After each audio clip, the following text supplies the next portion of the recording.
En este nuevo episodio de nuestro programa Malagueños queríamos contarle la historia del Heliópolis. Nos hemos venido al Muelle 2 del puerto de Málaga, ustedes lo identificarán, en concreto al restaurante Caleido han tenido la deferencia de prestarnos un rinconcito para que Miguel Alba Trujillo y yo podamos contarles la historia de esta curiosa expedición que parte de este punto en 1907, rumbo a Hawái. A Hawái.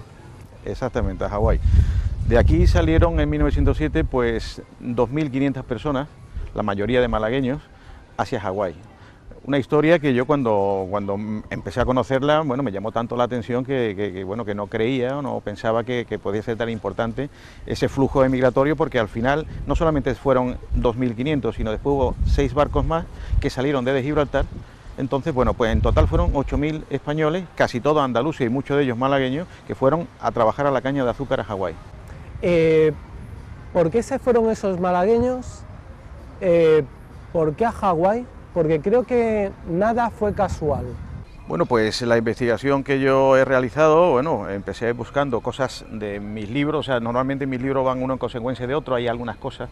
Entonces en uno de ellos encontré un detalle en un museo, precisamente el Museo de Artes Populares de Benagalbón, donde al entrar a buscar una documentación vi unas fotos en la pared, con unos señores con una vaca, un señor con un gorro muy grande y un boletín donde ponía viaje a Hawái. Entonces yo le pregunté a la señora que estaba allí, le digo, oye, ¿esto qué es? Esto pone... Y estos son gente de Benagalbón que se fueron a Hawái. Claro, al decir Hawái, pues yo me quedé un poco, digo, Hawái, que a la migración a la caña de azúcar, ¿no? Entonces resulta de que, bueno, yo eso empecé a mirar un poco, en internet vi un poco y había muy poca información sobre esta historia. Pero cuando ya empiezo a adentrarme, conecto con personas que están en California y tal, que eran familias, veo que esto no es tan pequeño, que esto es una emigración muy importante y que está totalmente desaparecida o desconocida, ¿no? Para la mayoría de los espectadores que estén viendo hoy esta entrevista en Canal Coin Televisión será totalmente novedosa.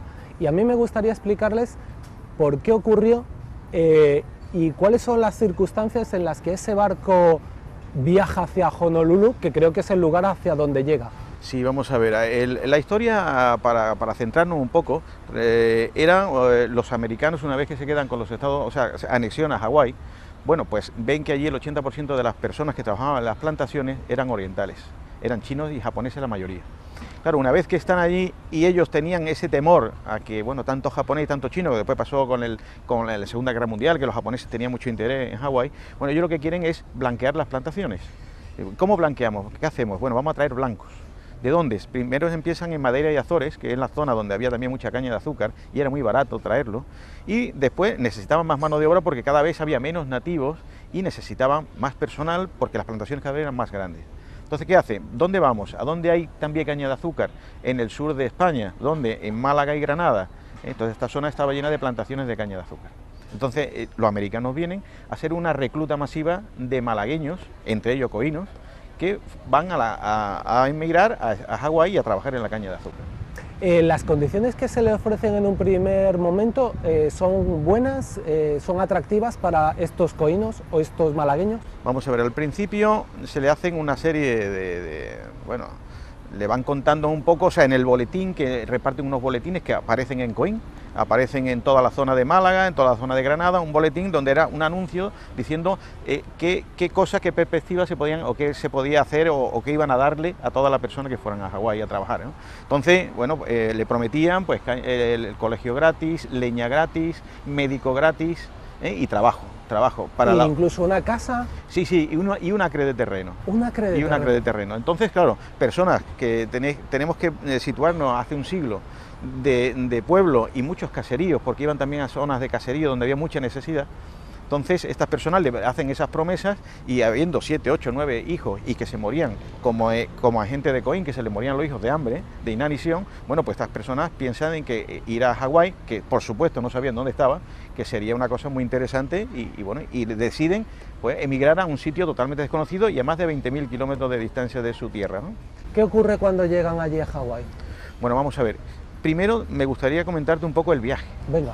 Porque el viaje fue tremendo. O sea, tenemos que ver que no estaba el canal de Panamá, entonces este barco sale desde Málaga y desde Málaga va hacia el estrecho de Magallanes. Llega a Punta Arenas y de Punta Arenas al Pacífico y del Pacífico a Hawái. Casi 2 meses de viaje. ¿Qué pasa? Que eran barcos de carga, no eran barcos de pasajeros. Esos barcos, digamos que la infraestructura que tenían eran muy raquíticas, digamos, para llevar personas, ¿no? Pues bueno, pues entonces el viaje estaban hacinados, eran las bodegas del barco, tenían unas camas, unas literas, donde la familia en forma de U vivían. Por ejemplo, las señoras no tenían, digamos, intimidad ninguna, tenían que poner pues unas mantas por las noches para poder cambiarse, o sea, la cosa era bastante complicada.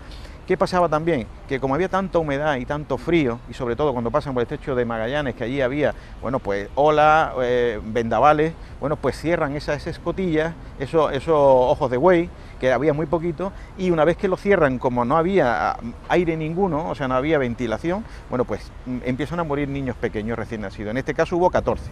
14 Perdona, niños, 19 muertos y 14 nacimientos durante el viaje. 19 niños pequeños que fallecen mueren. durante el viaje y 14 nacen, porque tenemos que ver que como ellos querían familias menores de 45 años él y menores de 40 ella, por el hecho de que esa segunda generación fuera ya blanca y americana, bueno, pues iba mucha embarazada, y en aquellos tiempos, pues, quien no estaba embarazada, hay personas que paren justamente antes de entrar al barco, otras justamente cuando llegan al barco, y así hasta Hawái, ¿no?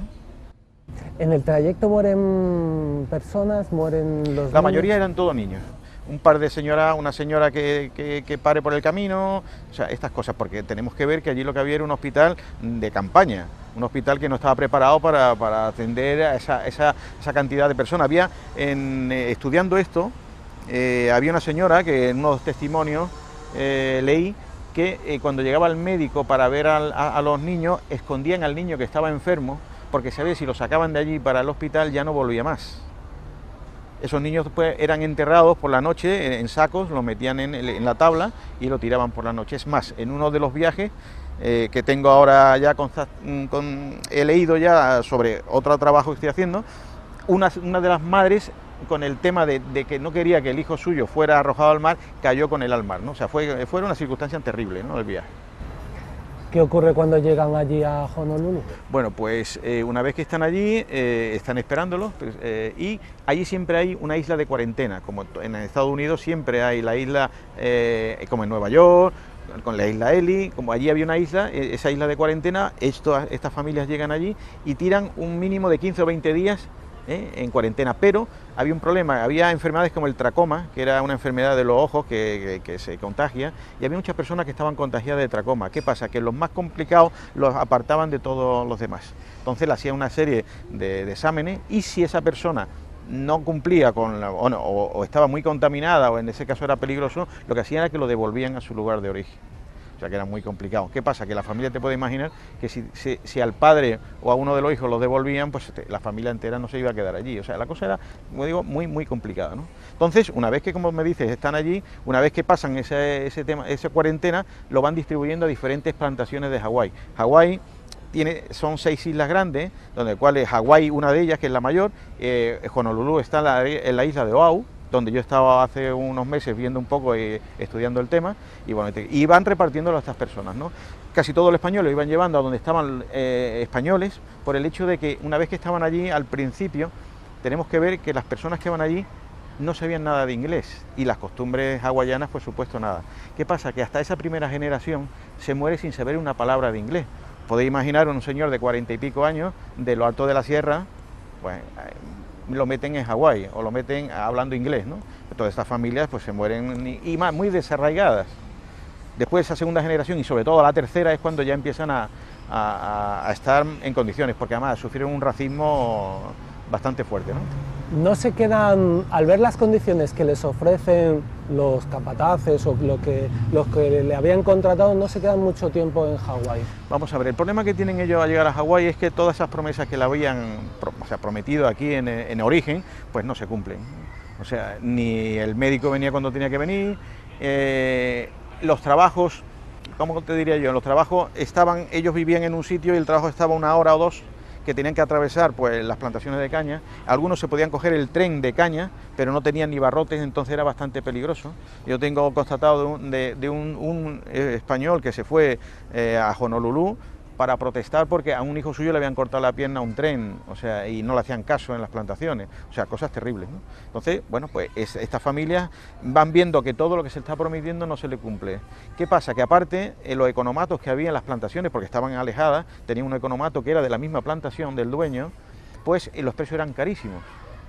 Y entonces ellos van comprando, que por cierto, una cosa muy curiosa, en el barco le dan un número, y ese número es, ellos ya pierden su identidad allí, ellos ya le llaman el 1, el 23, el 25, y cuando iban a los economatos, lo que hacían era pues el 25, y cuando llegaban a final de mes, nunca tenían para pagar todo lo que debían, siempre debían dinero. Entonces eso, con el trato de los lunas eran los encargados que iban con los caballos, iban, bueno, eran lo que a todos ellos pues le apretaba, digamos, para trabajar, ¿no? Que estaban siempre encima de ellos, personas bastante rudas. Bueno, pues ese trato vejatorio que tenían esos lunas, ese dinero que no le llegaba a final de mes y todas esas promesas que no se habían cumplido, bueno, pues muchos de ellos a los 2 o 3 meses ya piensan en abandonar Hawái. Y es más, las señoras decían que tenía terror también porque temblaba mucho el suelo. Y por las noches le tenían que poner o cartones o le ponían telas a las ventanas porque entraba las cenizas de los volcanes, o sea que la vida era un poco complicada. Y lo que hacen que se van. ¿Dónde está más cerca de irse? Pues a San Francisco. 6 días de barco, los primeros que se van son las primeras familias que están muy necesitadas y son personas que van muy mal, que las primeras señoras que iban embarazadas, porque iban unas pocas, paren en el suelo y buscan asociaciones benéficas de San Francisco para que le ayude, porque iban sin dinero ninguno, ¿no? Entonces esos primeros que llegan allí lo pasan muy mal. Y esos señores, una vez que llegan a San Francisco, que el clima era duro, se van para la zona de Sacramento, que yo ahora cuando he estado allí, en la zona de Vacaville, Winter, Woodland, todo eso está lleno de personas de que son descendientes de estos españoles. Entonces esa zona de ahí, todos son huertas inmensas. ¿Qué pasa? Que cuando yo veo aquello, digo, claro, con razón estas familias, por ejemplo, tiene gente de Coín que sabían de naranjas, de limones, de talar, de injertar. Bueno, cuando llegan allí lo que ven es que aquello es lo suyo. Y entonces empiezan a llamar a los que estaban en Hawái, que eran primos, eran familia, eran amigos, oye, veniros, que esto se parece a nuestra amada Andalucía, les decía. ¿Por qué? Por el clima y porque todo lo que había allí era muy parecido a esto, ¿no? ¿Qué pasa? Que aquello es la tierra de las oportunidades de verdad. Entonces ellos empiezan a raíz de que están trabajando allí, empiezan a subir de nivel. Pero, con lo que te he dicho, que los primeros sufren un racismo total. Es más, te puedo decir que ellos tenían un banco español que le llamaban, que era un banco que era un boquete que hacían en el suelo de su casa y metían el dinero, porque ni el banco quería el dinero de los españoles. Gracias a eso, en el crash del 29, lo único que tenían dinero en efectivo eran los españoles, por el hecho de no haber querido el banco su dinero, y cuando empiezan a comprar tierras porque tienen dinero en efectivo. En el 1920 iban al cine y le ponían una cuerda para que no se mezclaran con ellos. Yo he estado en Winter y he estado en el cementerio y he preguntado por los españoles y los españoles estaban todos en una esquina enterrados, no querían ni que se mezclaran con ellos. O sea, esos primeros lo pasaron muy mal, pero ellos sabían que sus hijos tenían que ser americanos y sus nietos. Entonces ellos trabajan, esa primera y segunda generación, trabajan de zapatero, montan negocios de todo tipo y empiezan a respirar y a pagar los estudios a sus hijos, que ellos querían que sus hijos ya no hablaran ni el español, porque sabían que lo iban a rechazar. Entonces esa generación tercera, hablamos ya de los nietos, los que se van, esos señores ya son todos, casi todos, son gente que están en las universidades, gente muy preparada y gente que han hablado conmigo y están muy interesada en saber de sus familiares que están aquí. Y en eso estoy, ¿no? Algunos han venido, de hecho, desde Hawái, desde San Francisco, desde California. Hace un mes ha venido una señora de Maui buscando a Cueva de San Marcos a su familia, ¿no? Emocionantísimo. Y bueno, y allí en Estados Unidos, te digo igual, allí en Hawái le he enseñado a personas, la foto de su bisabuelo y no se lo creían, ¿no? Hay momentos muy emotivos. Bueno, pues esa persona dice, oye, pues si este era mi bisabuelo, ¿no?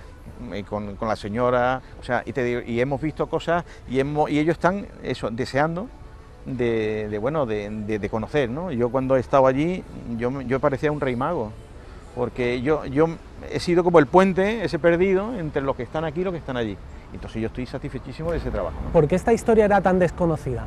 Pues eso me pregunto yo que por casi todo lo que yo trabajo son cosas que me interesan lo que está poco conocido. A mí lo que todo el mundo escribe, pues la verdad no me llama la atención. Todos mis libros son cosas muy desconocidas. Pero esta historia es que es fascinante y de hecho a poco que has publicado el libro y te has puesto a desenterrarla, has despertado una curiosidad porque realmente es una historia muy peculiar. Hombre, y ya te puedo decir que el libro ya es la tercera edición. Ahí se ha movido, esto ha sido como una bola de nieve que poquito a poco ha ido engordando y sigue engordando. Hay gente que están viniendo de Estados Unidos, gente que está yendo a Estados Unidos a ver a sus primos, entre comillas, pues son 4 generaciones, pero son sus primos. Y bueno, hay personas que no entienden el español, pero ellos ellos saben que son familias, ¿no? Entonces, bueno, pues hay una interrelación interesantísima y que, bueno, como te decía, esa misma conexión, me llamaron por teléfono, oye Miguel, y bueno, se ha hecho un documental, ¿no? Un documental que estamos esperando estrenar de aquí a poco sobre esta historia, ¿no? ¿Quién ha producido el documental? La ha producido, la productora es Sedecom y lo ha producido para Canal Sur. Entonces, bueno, Diputación de Málaga y la Universidad de Málaga también están colaborando y estamos esperando un poco, bueno, ya está finalizado y ahora un poco en que se pongan de acuerdo las instituciones para poderlo. Se intenta, bueno, no sé si por ejemplo en el Cine Albeni, en algún cine de Málaga, hacer el preestreno, por además está grabado en 4K. Y bueno, y según me dicen los técnicos, que yo no entiendo de eso, dice que es una calidad buenísima y las imágenes que hemos grabado, yo no he querido verlo, ¿no? Ya me lo dieron a grabar. El documental iba a ser de 55 minutos, pero el director, que es un director de cine, Eterio Ortega, me dijo que, dice, mira Miguel, es tanto lo que hemos grabado y tan bueno, que me ha dado una pena de cortar y he hecho 1 hora y cuarto. Dice, no quería hacer más, porque podía haber hecho más, dice, porque tampoco quería alargar mucho el documental. Pero ya te digo, hemos traído tanta información y unos testimonios tan buenos, y unos paisajes preciosos y donde vivían ellos, las plantaciones, las casas. Hemos estado por eso, la zona de Oahu, la zona de las plantaciones, la zona donde vivían, hemos tratado con personas que curiosamente, el alcámara nuestro, que es un fenomenal Germán, me dice un día en una casa, dice, oye Miguel, cada vez que llegamos a una casa, pues las criaturas nos ponían lo mejor que tenían, ¿no? Y nos ponían jamón y queso, y jamón y queso. Y claro, un jamón y un queso traído de España allí, eso es lo mejor. Y el cámara me decía, Miguel, otra vez jamón y queso. Digo, hombre, porque dice que en España jamón y queso y aquí era todo el día jamón y queso. Claro, ellos lo hacían con toda la buena fe, ¿no? De ponerte jamón y queso, ¿no? Bueno, curiosidad, pero bueno, que te quiero decir, que ellos no han recibido... Y era jamón y queso del bueno. Del bueno. Sí, sí, porque el nivel de vida, curiosamente, de esta familia de españoles es muy alto. No es alto, sino muy alto. ¿Por qué? Porque concretamente yo estuve en la casa de uno de ellos y yo vi que la casa era una mansión y entonces entre una cosa y otra digo, oye, si te viera tu bisabuelo, la verdad que estaría contento. Dice, mira, es que mi bisabuelo, con su trabajo y eso, compró un terreno en Silicon Valley. Dice, y de pronto llegó Google y me hizo así en la mesa, ¡pum! Dice, cuando yo vi, digo, ahí tienes el terreno, ¿no? Y como ese hay mucha gente, se dedicó a la inmobiliaria, en momentos muy buenos, ya te digo, y he estado en casa y en sitios donde realmente es impresionante el nivel de vida que tienen, y casi todos tienen en su casa una banderita española con la foto de su bisabuelo y tal, porque dicen que gracias a ellos están como están, ¿no? Y están muy agradecidos a sus familiares españoles, ¿no? Y no reniegan de sus raíces, están muy orgullosos de tener esa familia que hicieron tantos por ellos, ¿no? De hecho, muchos han venido y se han emocionado volviendo a las calles y recorriendo las localidades de donde... Mira, aquí ha venido personas, bueno, concretamente en Estados Unidos vino un señor que vino de Nueva York en su coche, 1500 kilómetros hasta California con un cáncer. O sea, y el hombre decía que le había prometido a su padre que él tenía que dar algo por él y de contar, y vino a contarnos su historia. Que el señor era, no te pueden imaginar lo emotivo, y que yo al principio cuando hicimos el documental, yo hablé con el director y yo pensaba, como ahora se hace mucho reality show de esto, digo, oye, yo no, estas cosas de rosas no, dice, no, aquí lo que se va a hacer es historia. Lógicamente en esa historia hay momentos emotivos, ¿por qué? Pues estamos hablando de familiares, de personas que cuando este señor vino al Deire, a Granada, bueno, pues cuando fue delante de la casa de su familia se derrumbaba en el suelo de temblor y llorando, ¿no?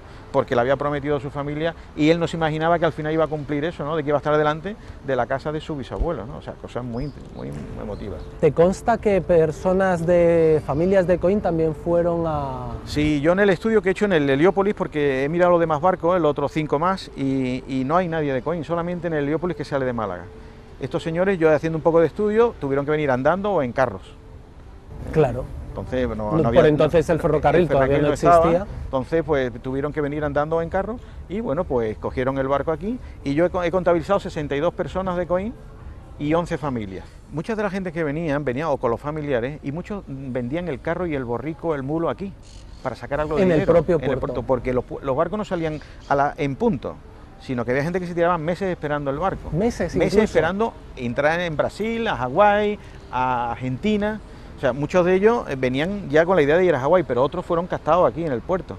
Por eso, y se les ofreció una alternativa, claro, a otros destinos. A otro destino, o le habían bajado un barco por un problema físico e intentaban entrar en otro barco. Hay personas que los niños se les morían, que estaban hablando de febrero, de cuando se fue el Heliópolis, y que dormían aquí en medio de esto, a la intemperie. Pues niños que se mueren de bronquitis, de cosas de estas, ¿no? Esperando que mucha gente se iba a Calle Lario y en donde podían, en los soportales, ahí se metían a dormir, porque para aguantar un poco el frío, ¿no? Y esperar un barco para poder seguir, ¿no? O sea, que es que hay que ponerse en el momento y en la época, ¿no? Y dura, en la penuria que se pasaban tantas y tantas familias de... Claro, sí, es que, vamos a ver, en el barco yo haciendo el estudio, la mayoría de las personas se van por el problema de subsistencia, que no tienen para comer. Hay personas también que se van, los menos, el problema que tenía familiar, la persona que se escapa con alguien, muchos de ellos iban con nombres cambiados, que eso lo estoy estudiando ahora. ¿Por qué? Porque había personas que no tenían los papeles que arreglar, entonces compraban el papel, las mismas navieras, era un tráfico de papeles que le cambiaban, le ponían nombres para que los niños no fueran a la guerra de África, le cambiaban la fecha. Entonces hay personas que se fueron con el nombre del hermano, con otro que no son. Ahora en Estados Unidos hay un señor que me dijo que a los 100 años se ha dado cuenta que su familia no se llama como se llama, que no es así, que es otro nombre y apellido, o sea, cosas terribles, ¿no? Y fue todo eso, ese comercio de que las mismas casas navieras, la calle Cañón, que hay aquí una, la casa Corobeto, que era la que organizaba el tema, bueno, pues esta gente lo que hacían era pues falsificar un montón de historias. Sí, hacía falta. Hacía falta, porque pedían dinero para todo, ¿no? Entonces, bueno, pues ese fue el comercio, que le llamaban el comercio, ¿no?, de carne humana, ¿no? ¿Qué apellidos has encontrado naturales de Coín o de la comarca del Guadalhorce que no resultan familiares? Mira, yo, si no te importa, mira, yo haciendo un estudio, por ejemplo, de Coín, hay, por ejemplo, Cárdenas, González, Macías, Sánchez, Guzmán, hay un montón de Guzmán, te digo de apellidos de familia, García Florido, Martín, otra vez Macías, Díaz Enebro, que es el viudo, Julián Díaz Enebro, Dolores Díaz, Lucena Becerra, Guzmán Galiano, Fuente, Río, otra vez González, Lares, López, o sea, Galiano, Guerrero. Sí, son apellidos que a los que vivimos en Coín nos resultan muy familiares. Es una cosa muy curiosa que yo encontré, que los coínos, un tal José Lucena, de los que también escribe Lucena, decían que una de las cosas que se iban del pueblo era porque en aquellos tiempos el alcalde obligaba a ver, cuando ahorcaban a alguien, obligaba a verlo en la plaza del pueblo, y que era totalmente muy desagradable. Entonces, bueno, una de las causas de que se van es porque esta vida ruda aquí en España, o en este caso en Coín, bueno, pues ellos, una de las cosas desagrada tanto el bandolerismo que había retrasado ya, pero también había, o sea, una serie de circunstancias, y sobre todo el hambre, hacen que los coínos, pues coínos, cartameños, Perote, o sea, de toda esta zona salen, se van a buscándose la vida, bondeños, o sea, que toda esta gente se van para Hawái, para Brasil, para Argentina, para muchos sitios.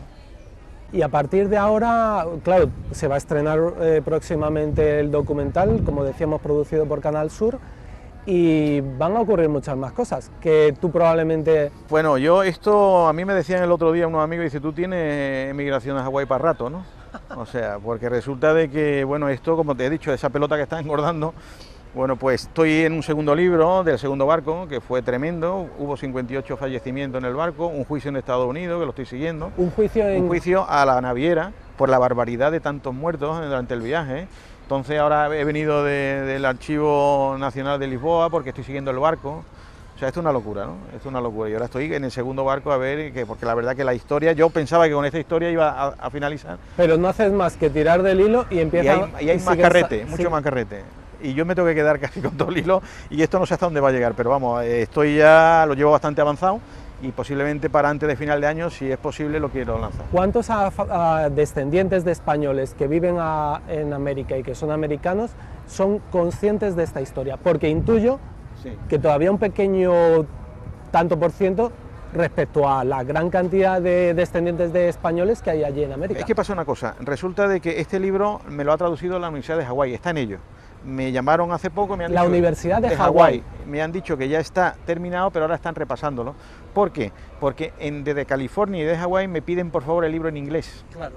porque me dicen, Miguel, es que no entendemos el español ya, por favor el libro en inglés. Claro. Entonces yo cuando estuve en Hawái hablé con ellos, precisamente la profesora de traducción es de Madrid, y me lo está traduciendo, o sea, ya lo ha traducido. Pero es que había un gran problema con este libro al traducir, porque yo he hablado con personas en la universidad, aquí de Málaga y eso, que eran americanos, y que querían traducírmelo, pero es que aquí hay, el contexto del libro, una persona que no es español es muy complicado.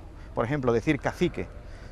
Yo no solamente hablo del viaje, hablo de la problemática que hay en España antes de que se van. Entonces hay como la riada de no sé cuánto, el cacique, esas cosas, si tú no eres de aquí, no las comprendes. No la puedes, pero aparte no puedes traducirla bien. Entonces es un problema que me decían, mucho cuidado con la traducción, que te pueden traducir un ladrillo, me decían. ¿Por qué? Porque es que si no, no le vas a dar el punto que está explicando el libro, ¿no? Pero esta señora, ser de Madrid, ser española y es historiadora, me ha dicho, Miguel, tranquilo, que yo sé de todo lo que se habla en el libro y ya, bueno, y puedo explicarlo y puedo con explicar propiedad a un americano que eran estas cosas que había en España en aquellos tiempos, ¿no? Que ellos no comprenden, ¿no? Lo que pasa es que a lo mejor la expresión cacique no la entienden, pero la figura del cacique ha existido siempre. Pero tiene que desmigárselo, ¿me explico? Y muchas de las cosas que hay aquí tienes que desmigarle y el contextualizar el problema de la caña de azúcar, de la crisis que había de la caña de azúcar, todas estas cosas para que ellos vean, y más, ella me decía que le viene fenomenal porque sus alumnos van a conocer mucho de la historia de España, que no conocen, a raíz de este libro, ¿no? Entonces, bueno, se lo ha dado a traducir a alumnos ya que son posgraduados, que tiene un grupo de 8 o 10, entonces entre ellos todos han traducido y ella ahora es lo que está componiendo traducción para que todo sea homogénea, ¿no? Entonces estoy esperando que me lo mande, ¿no? Y espero que tenga en California, te digo, en California creo que va a tener mucho, porque me llaman, Miguel, por favor, tradúcenos el libro, ¿no? Claro. Son tantas las personas que desconocen esta historia, desconocen incluso que probablemente sus antepasados venían de España, que les va a resultar extraordinaria, alucinante, emotiva. O sea, yo es que tengo la sensación de que todavía mucha gente allí no les debe haber llegado. Pero ni allí ni aquí. O sea, mi ilusión es que, como estamos hablando nosotros, de que esta historia, tanto en Estados Unidos, que ahora es cuando está, digamos, está saliendo, y cuando salga con el libro en inglés va a salir mucho más, es aquí en España, ¿no? Porque España, sobre todo aquí en Andalucía y en Málaga, y Coín en este caso, ¿no? Por el hecho de que hay muchas personas que no saben de que su familia, la mayoría de las personas que yo he hablado, aquí en España dice que tienen un primo en California, es el que más informado está, pero no se pueden imaginar ni que llaman a Hawái. Claro, y me decían a mí, Miguel, y yo le decía, mira, ¿este es tu bisabuelo? Sí, pues mira, en Hawái, en el barco. No me digas, yo no pensaba que no saben nada del tema. Claro, y como son personas bastante estudiadas, son personas muy curiosas por conocer. Además, los americanos tienen muy poca historia. Entonces resulta de que ellos están ávidos de conocer la historia de su familia encima, ¿no? Allí hemos calculado que sobre los 8.000 que se fueron, ya hay 1 millón de personas con sangre de esta familia allí. O sea, porque cada uno lleva 8 o 9 hijos, o sea, tú sabes eso en un siglo y pico lo que puede dar, ¿no? Entonces hicimos una estimación ¿Y han salido cuántos? 1 millón de personas aproximadamente. Que son descendientes de andaluces. De los andaluces fueron en los 6 barcos. Los 6 barcos. O sea, que fíjate tú qué proporción, y bueno, ya lógicamente ya no están en California, están extendidos por Nueva York, están por toda Estados Unidos, ¿no? Nosotros hemos ido allí, desde San Francisco, he ido al norte de California, al sur. ¿Tu primer viaje a Hawái o a California, por qué se produjo? Precisamente por el hecho del documental. Porque ya me dice la productora, dice, hombre Miguel, nos interesaría que fueras tú, porque tú eres el lazo de unión, tú los conoces a todos, yo le di el listado de las personas que ya había hablado con ellos por internet y eso, fotos, y entonces claro, yo le interesaba mucho de que yo fuera con ellos. Entonces, bueno, a mí me dio una alegría, yo te puedo imaginar que el viaje a Hawái es muy largo, pero yo decía, oye, mira, o sea, ya una oportunidad única. Una cosa propia de, oye, mira mi trabajo de investigación, lo que ha dado tanto a mí como lo que está dando, ¿no? Entonces esa satisfacción la tenía, ¿no? De decir, oye, pues mira la de gente que estoy uniendo, ¿no? Entre otras cosas, ¿no? ¿Vienen nuevos libros? Sí, viene el que te he dicho, el Orterik, que es el segundo barco. Entonces es el que ¿Qué diferencia hay entre uno y otro? ¿Cambian las cosas? Vamos a ver, el primero es 1907 y después hasta el 1911 no hay más barcos. Bien. ¿Por qué? Porque la mayoría de los españoles se van desde Hawái a California. Claro, dicen ellos, bueno, pero si esta gente viene aquí, los se nos van a ir. Entonces hay un impasse que meten muchos filipinos, rusos, van buscando otro tipo a ver si pueden suplir a los... Pero llega un momento de que la problemática que hay, los rusos también se van, los filipinos una mano de obra un poco complicada, porque no estaban preparados y tal, entonces ellos piensan otra vez, en 1909, empiezan otra vez a reclutar, azoríes y gente de aquí, del sur. Entonces, a partir de eso, pues en 1911 es cuando comienza hasta 1913, son esos 5 barcos más que salen, que van españoles en ellos, que en total son unos 8.000 aproximadamente, ¿no?, de españoles que se van hacia Hawái. Fundamentalmente andaluces. Fundamentalmente andaluces. Hay gente que viene de Zamora, de pueblo de Zamora, porque querían ese barco, en vez de que fuera a Gibraltar, lo quisieron hacer en Vigo, pero como el gobierno español tiene una ley ya que lo prohibía la recluta masiva, pues se van a Gibraltar, que había menos papeles, por decirlo de alguna manera, ¿no? ¿A partir de qué barco salen de Gibraltar? Del segundo, ya del segundo. Del Otterick hasta el último, del 11 a 1913, los 5 esos salen de Gibraltar. ¿Y los que salen de Gibraltar qué característica tienen? Bueno, es lo mismo, un barco de carga, lo que pasa que es que en Gibraltar era, digamos, un poco más suave en el tema de papeles, por decirlo así, ¿no? Entonces, bueno... ¿Los británicos eran menos exigentes? No, sí, bueno, lo que el Peñón. Ah, vale. Lógicamente, los británicos montan las agencias de allí de Gibraltar, que eran especialistas en mandar gente a todos sitios, bueno, pues ellos contratan, como en la lengua era parecida, pues ellos van a Gibraltar, que es un sitio más fácil, porque aquí ya se lo prohibía, ¿no? Entonces, aquí hacen reclutas, pero son clandestinas.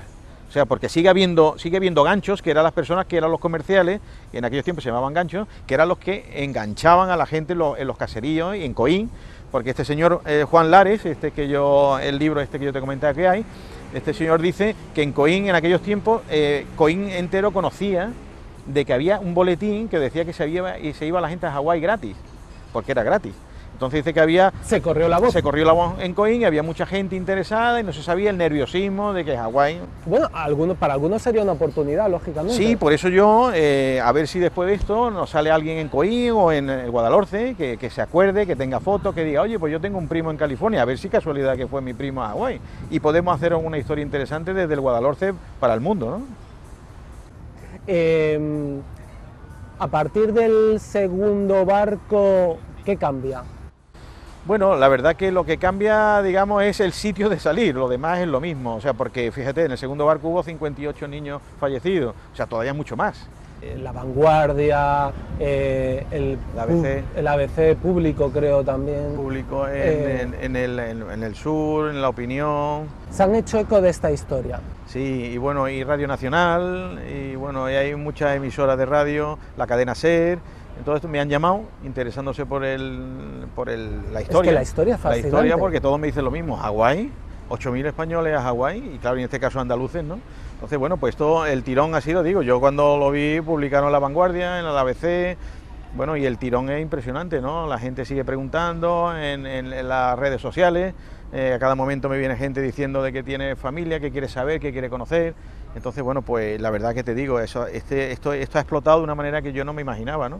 Que esto pudiera tener esa repercusión que está teniendo, ese eco a nivel nacional, en este caso, y hemos hablado, y a nivel, en el momento que esto aparezca en inglés en Estados Unidos, yo sé que porque lo están esperando, ¿no? Están esperando. Es más, hoy voy a hablar con un señor que vive entre San Francisco y Hawái, que tienen primos, que son filipinos y que son de la televisión hawaiana, y ya están interesados en conocer esto, ¿no? Entonces, en el momento que esto salga en Hawái, en la televisión de Hawái, esto empieza a correr también. O sea, que te quiero decir que esto ha tenido un boom, pero esto tiene un recorrido inmenso, ¿no? Porque además, cuando el propio documental que está preparando Canal Sur se emita en la propia televisión pública andaluza, claro, muchas personas van a recordar, van a resonar con esa historia y van a decir, anda. Yo lo que os digo, o sea, y ya avisaré, ¿no? Cuando... el documental, que digo, yo no lo he querido ver porque quiero llevarme esa sorpresa, claro, de verlo, va a tener repercusión seguro. Por cierto, hay un tráiler en internet que se llama Hawái o Miseria. Exactamente. Pero el título del documental va a cambiar. Sí, creo que se va a llamar Pasaje a Hawái o algo así, ¿no? O sea, eso se hizo un poco por el tráiler, ¿no? Para que se diera una idea, pero ese se hizo en España antes de irnos a Hawái. Entonces, bueno, pues se hizo con personas precisamente. Hay un señor que se llama Albert Márquez, y aquí ahora es Márquez, con el pelo largo, que es guitarrista, él fue el abuelo, guitarrista del padre y guitarrista él, es profesor de guitarra y de español en California. Este señor vino a Pinos Puente, que la familia es de Pinos Puente, Patricia Steele, que también sale, una señora que es escritora, que tiene gente que es de Almojía, de Zamora, porque todas estas familias se conocen en el barco y se interrelacionan. Entonces, bueno, pues se van casando, pues andaluces los con unos andaluces, con los otros, a zamoranos con andaluces, y entonces te digo, esta familia viene, esta señora está esperando que yo la llame para venir expresamente al documental a la estreno. O sea, entonces, es decir, y hay personas que me llaman, y Miguel, ¿cuándo es? Miguel, ¿cuándo es? Que queremos verlo, ya está subtitulado, por el hecho de que, lógicamente, hay personas que hablan en inglés porque no saben español, y entonces, bueno, yo que he estado en toda la grabación, no te puedo decir que han sido momentos entrañables e increíbles, ¿no? Y te digo, los paisajes, hay cosas que son... Hawái es como si fuera un vivero, pero en el exterior, ¿no? Cada 25 minutos, 30 llueve y sale el sol. A las 6 de la mañana están allí con las tablas de surf, haciendo surf, porque allí antes de trabajar se van a hacer surf. Y bueno, y estos españoles que allí hemos encontrado, que queríamos, porque allí tienes que ver, como hemos dicho, que el 80%, el 90% se van, pero hay algunos que se han quedado allí. Hay concretamente un señor que se llamaba Rafael Campos Marfil, de Vélez, Málaga, que la familia me mandó un periódico de cuando se murió, ponía que se ha muerto el decano de los lecheros hawaianos. Ese señor llegó en el Heliópolis, llegó a Hawái, y él tenía un traductor que era portugués para hablar inglés. Y este señor hizo fortuna con las naranjas. Vino una plaga de mosquilla, de naranjas, porque en la zona de aquí se perdieron todas las naranjas, y empezó con la leche, con las vacas. Bueno, hizo un auténtico emporio.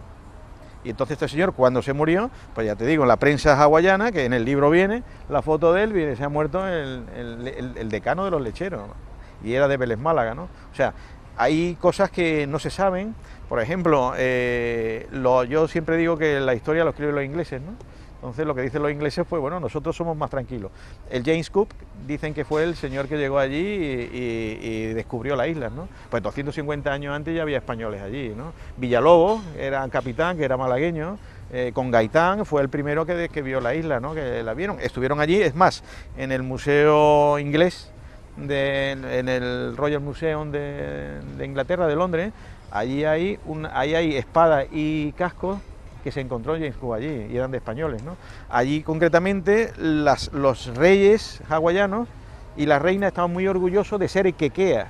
Quequea quiere decir hombre con ojos claros, y eso eran de los primeros españoles que llegaron allí, que se mezclaron con los hawaianos, y ellos, el hecho de tener la piel un poco blanca, era como una cosa de orgullo. Exactamente, de orgullo, de alta sociedad, de alta digamos. sociedad de ellos, y eran de españoles. O sea, y nosotros somos muy tranquilos. Allí hay un señor que se llamaba Francisco Paula Marín Jerezano, que este señor fue el que metió allí pues todo lo que es horticultura. Todo se lo deben a un andaluz y un jerezano. Y eso no se sabe apenas. Ese señor tiene una calle pequeñita que pone Marine Street y una tower, que se llama Marine Tower, pero no es conocido, y en España no se sabe nada de este señor. Y es importantísimo, todo el aguacate, todo lo metió este señor.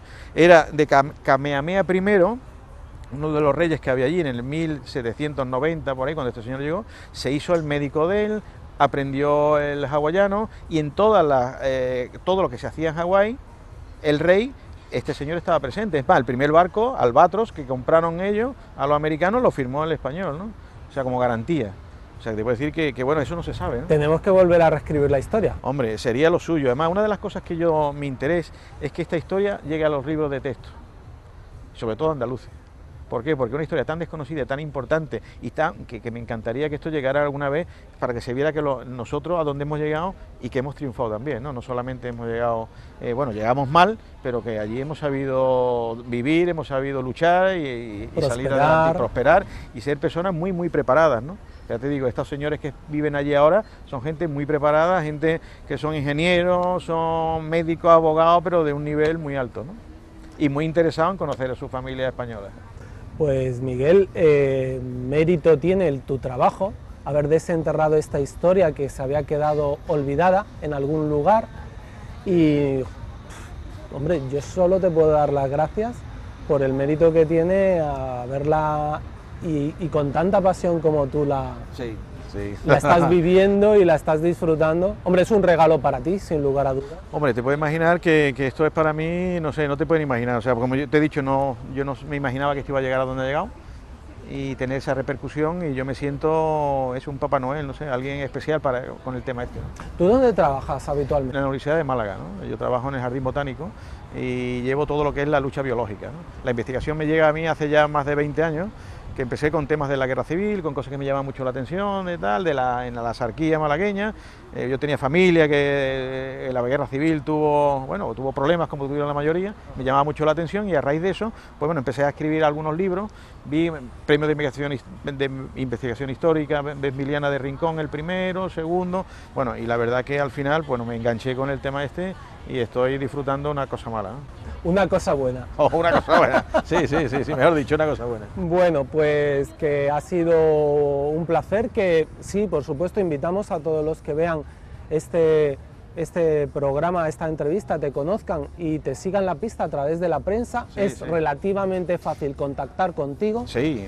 Y tú estás abierto a que contacten contigo, porque cualquier mínima pista que te puedan dar puede ser un tesoro para ti. Aparte de que yo voy a Coín casi toda la semana, o sea que me van a tener por allí donde quiera. Entonces que te pueden localizar con facilidad y si tienen alguna historia personal, familiar que contarte, tú... Perfectamente me pueden contactar contigo y conmigo, o sea que yo en internet aparece, si pones Miguel Alba Trujillo Hawái ya aparece todo. Exacto. O sea que no hay ninguna. ¿E incluso en Facebook tienes perfil? Sí, perfil en Facebook y Hawái o Miseria lo pueden ver en internet, en YouTube, pincha en YouTube y sale ya el tráiler.